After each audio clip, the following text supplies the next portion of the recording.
Here is the story of how I got my fake ID and how it wasn't even all that. So one of my foster carers I have previously called Pill Popper, self-explanatory. Anyway, if you know, you know. So my pill popping foster carer, there is a bunch of kids shouting outside, I cannot cope today.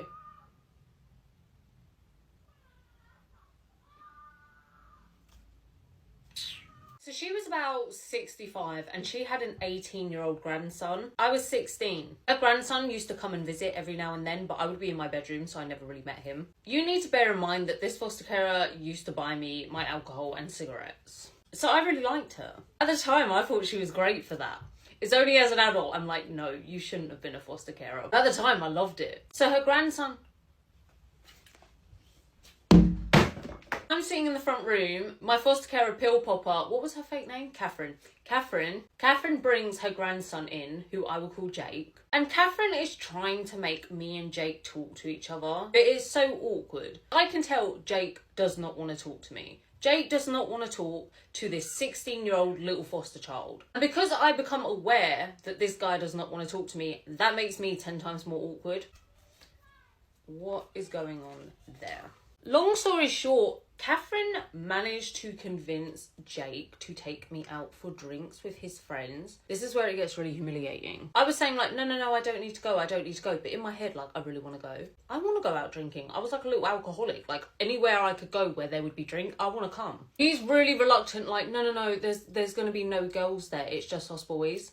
Yeah, this is why it's humiliating. There were girls there. I get in his car with him. He doesn't speak to me the whole car journey, by the way. It was so awkward. I felt so... And he drives me to his mum's house, which is actually my foster carer's daughter. He's like, this is where all my friends are meeting me, so you can just sit in there. And he, like, leads me into the front room where his mum was. My foster carer's daughter. She was actually okay. Like, she made me feel really welcome. Like, she was actually talking to me and being nice. Slowly, Jake's friends start to arrive to the house. There are 3 guys and 3 girls that arrive. So like I said, I instantly then knew he was lying. When he said, no, there's no girls. He definitely did not want me there. I don't blame him. Why would you want to hang around with a little 16-year-old girl? Anyway, I don't know why Catherine was like really pushing for it. They had all decided, because they're all over the age of 18, they had all decided they wanted to go to Hippodrome in Kingston. I was living in Epsom at the time, so like Kingston wasn't that far. And they decided they wanted to go to Hippodrome. I don't even know if Hippodrome's still there. We're in the car, driving there, and one of the guys who I was with, who I would call Louis was like, how are we going to get this girl into the club? Louis was being really nice to me. I would later find out why. We need to get her in the club. I looked older than 18. Because I was one of those teenagers that would try so hard to make myself look older. And that was with makeup and jewellery and my clothes. Louis rings this girl up. We're all still in the car. He's talking to her, but I can barely hear what he's saying over the music. We park up outside this girl's house. They tell me to stay in the car. They all get out of the car. They tell me to stay there. Louis came back and he was like, have you got £10? And I was like, yeah, why? She's going to sell you her ID for a tenner. So I give him £10. He goes off again. Then he comes back with a provisional driving licence. This girl had just passed her driving test.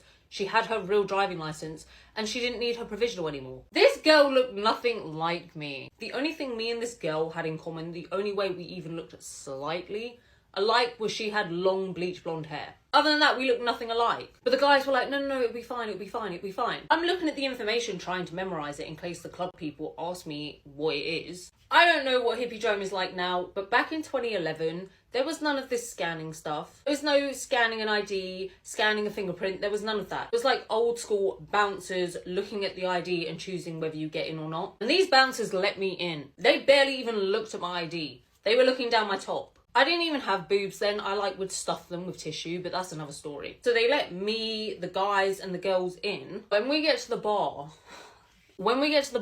I asked for like a vodka and lemonade or something. And the bartender, it was a woman.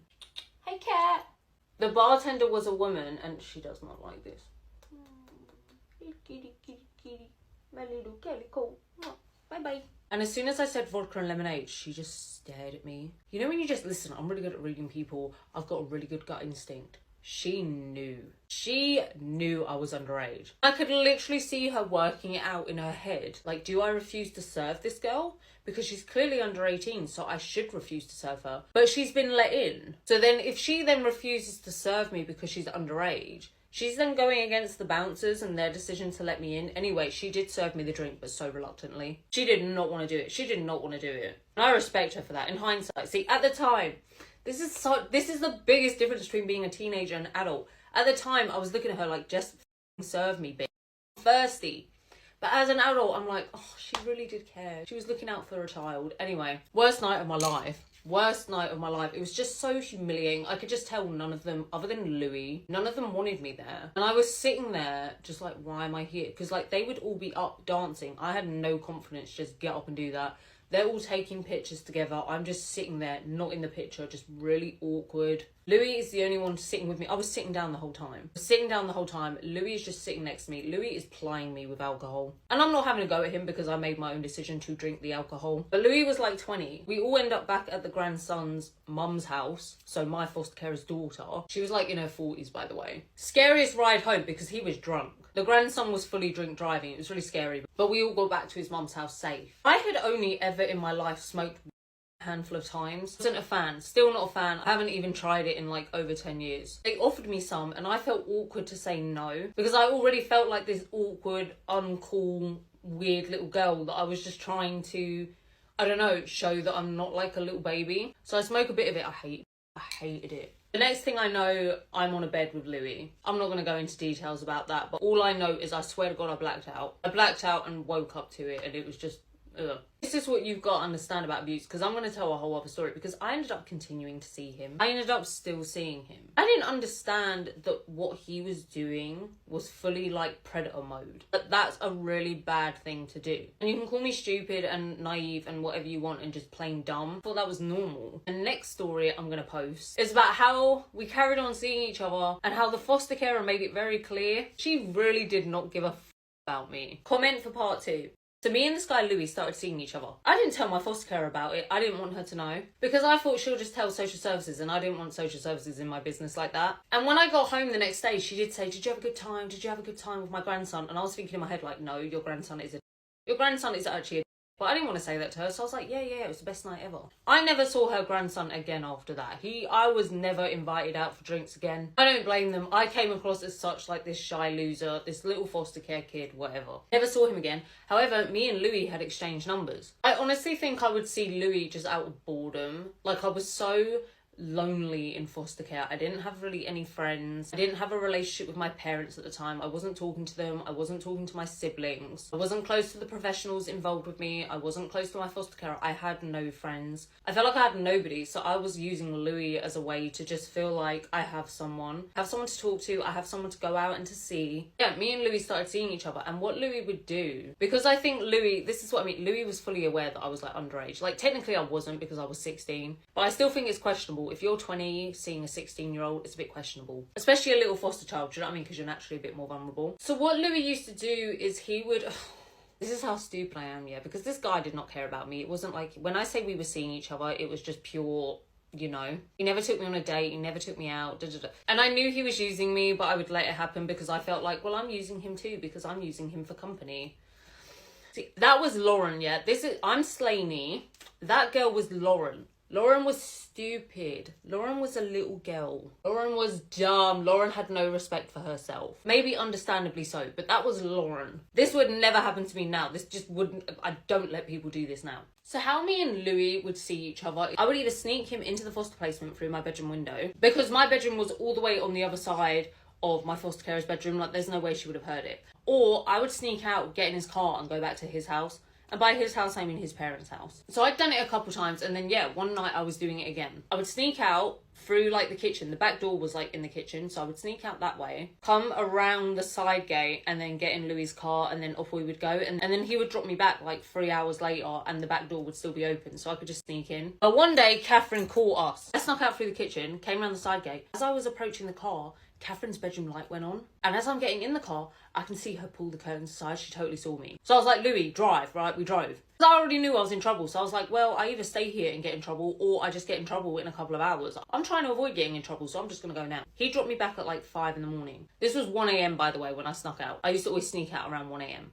Obviously, the back door is locked. Catherine had locked the door. And I don't blame her because obviously it was dangerous. Every day I'm leaving the back door unlocked. Like, someone could have broke in. Like, I don't blame Catherine. I'm not saying what I did was right. I never viewed it as, oh, well, someone could actually break in. But that is what could have happened. And I'm like, I can't knock on the door and wake Catherine up. Like, she'll lose it. I'm already in enough trouble. So I was just sitting on the doorstep, and I think I left it until about 8 a.m. I was just sitting there for hours on the doorstep. And finally at 8 a.m. I knock on the door. And she answers it straight away. She's fully dressed, so I don't know how long she'd been awake for, but she was awake. I walk in, and I'm waiting for her to, like, shout at me. I'm waiting for her to say that she's called my social worker or that she's called the police to report me missing, because she used to do that a lot. Instead, she looked really annoyed. But she said, next time you want to sneak out, lock the back door. This bitch didn't care. She didn't care. She didn't care that I was sneaking out to be with God knows who. She just cared about, like, the back door locked. And don't get me wrong, listen, at the time, as a teenager, I was like, great, I'm not in no trouble. I just need to lock the back door, that's fine. I can do that. I still get to sneak out, get drunk, because this guy, again, would ply me with alcohol. I can do whatever I want. I was thinking, great, but obviously now as an adult, I'm like, that's so bad. She didn't know where I was going. She didn't know who I was with. She didn't know it was her grandson's friend. All she knows is I'm with a guy who's old enough to drive. And I don't want to be patronising, but when you're in foster care, you are just seen as naturally more vulnerable and at risk of mental health issues, at risk of human exploitation, sexual exploitation. Like, you're way more at risk of all of it. She did not care. And yeah, at the time, loved it. Loved it that she didn't care. But now as an adult, I'm like, that's so bad. That was so dodgy. Anyway, I eventually stopped seeing the guy because it just ruined my self-esteem. Like, it made it... My self-esteem was already low, but it made it even lower. Catherine did not care. Catherine just did not care.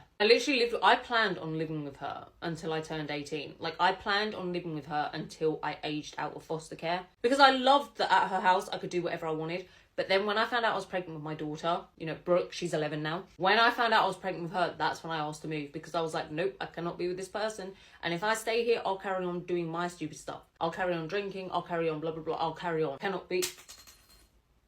I cannot be in this house. And that's when I stopped living with her and turned my life around once I went to my new foster placement. And life is good now. But that was terrible. That was just not... She wasn't allowed to be a foster carer after me anyway, because I've made a video before where I made complaints about her, and it turns out my complaints, 2 other foster children made about her, and they finally decided, yeah, if you want to be a foster carer, like, you need to reapply, and I don't think she ever reapplied.